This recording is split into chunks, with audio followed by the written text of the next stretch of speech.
Assalamualaikum warahmatullahi wabarakatuh. Kami dari kelompok 1 yang bernama 1 Ahmad Barul Tasyuddin, kedua Muhammad Rofi'i, ketiga Putra Maulana Khairuddin, 4 Sugianto, 5 Dwi Setyaningsih, 6 Astini, 7 Salma Aulia Putri, 8 Sandra Wijayanti, ke-9 Solehah Darnur. Tentang perlawanan gua. 1. Belanda datang ke Indonesia. Pada awalnya orang-orang Belanda ketika datang ke Kepulauan Indonesia pada mulanya tidak begitu tertarik dengan kerajaan Goa yang letaknya di kaki barat daerah Sulawesi Selatan.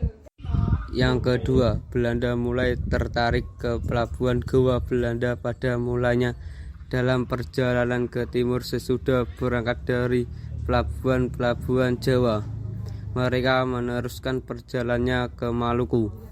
Belanda baru mengetahui pentingnya pelabuhan Goa setelah kejadian di dekat perairan Malaka, di mana pihak Belanda merampas kapal milik Portugis yang ternyata memiliki seorang awak kapal Makassar. Yang ketiga, pelabuhan Goa merupakan transikal bagi kapal-kapal yang berlayar di Maluku.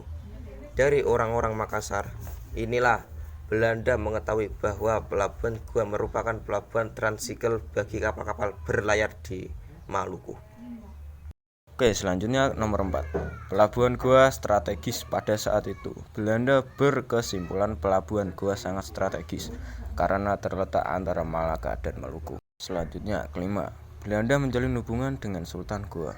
Belanda mencoba menjajaki hubungan dengan terlebih dahulu mengirim sepucuk surat yang dikirim dari Banda kepada Sultan Goa. Isi dari surat itu adalah semata-mata tujuan Belanda hanya ingin berdagang saja. 6. Perjanjian perdagangan Raja Goa dan Belanda.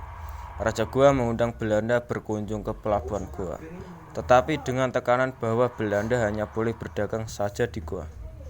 Raja Goa tidak ingin kerajaannya menjadi tempat adu senjata antara orang asing yang datang berdagang di sana.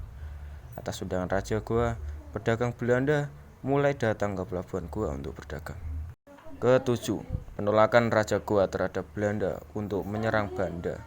Belanda pernah mengajak kerajaan Goa untuk melawan Banda yang merupakan pusat rempah-rempah, tetapi Raja Goa menolak hal tersebut. Anggota komponi Belanda sering melakukan kunjungan ke Goa. Yang ke-8, letaknya hubungan perdagangan antara Raja Goa dan Belanda. Belanda membujuk Raja Goa agar tidak menjual berasnya pada Portugis.